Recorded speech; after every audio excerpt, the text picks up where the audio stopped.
And if you're not reading a sales book at least once a month, just to touch on it, just to see what their perspective is, and you're not testing new things, you're not getting uncomfortable.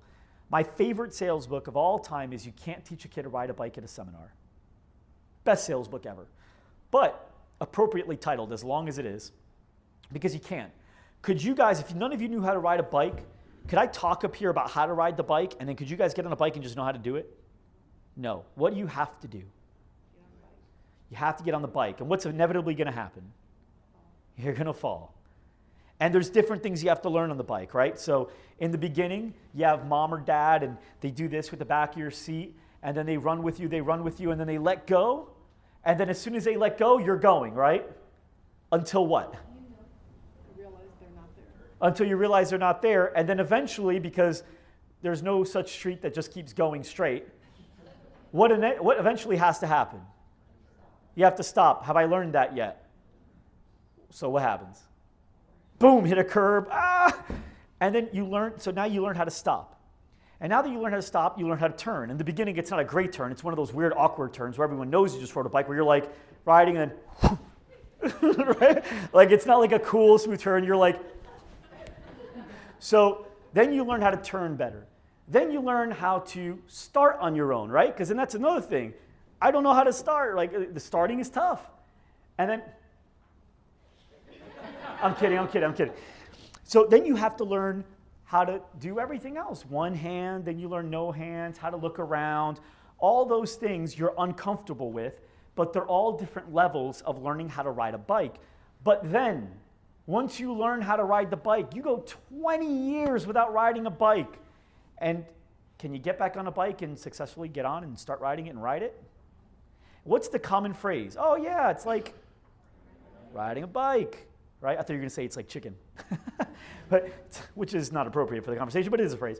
But yeah, it's like riding a bike. And sales is like that too. Some of the stuff that I don't do on purpose. I'm not even thinking about it anymore. Just like you guys don't think about how to pedal and turn and all that stuff on a bike. I don't even think about it anymore. I just naturally am positioning the conversation to create a win-win. And that's the main thing too, guys. Sales, real salespeople, they're not wanting to be great persuaders or convincers or tricksters and all that stuff. If that were the case, I'd be ashamed to be one. Real salespeople, they want to find out what it is that the person needs. And if they provide the real solution to it, they want to be able to present it in a way that makes the other person see what they see so that they could eventually get the solution and win.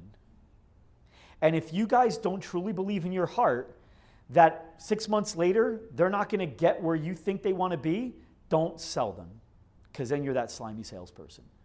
You sell them because you want them to be in a better place, just like you sell your kids on eating vegetables. You don't do it to be a trickster and mess with your kids and manipulate them. You do it because you know it's in their best interest. Would you agree? Yes?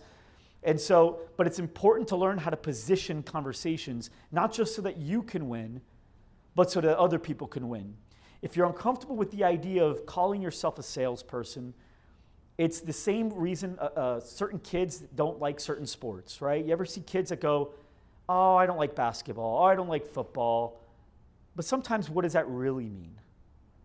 I'm not good at it. I don't want to be out there with everybody else. They look like they're good at it, and I feel like they're making fun of me, right? And once the kid starts getting good at it, you can't get them off the field, right? They love it. They ask people to play, look for the next time to play. And I think sales is the same way. I think subconsciously, because the kid doesn't think that's why he doesn't like it. The kid really thinks he doesn't like it, right?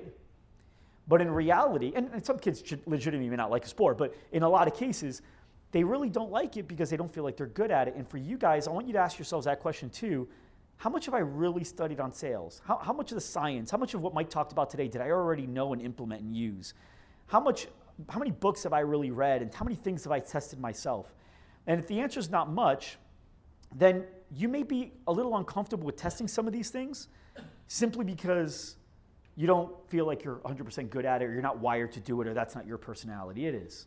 You just got to get out there and practice. And the more you practice it, just like riding a bike, you're going to fall. And when you fall, know that, by the way, when you go and challenge somebody, and when you go to test some of the things that I did, it's not going to be natural. You're going to turn like this, right? You're going to say something and it's not, the timing's not right, or the tonality's not right. You may screech like a kid going through puberty, right?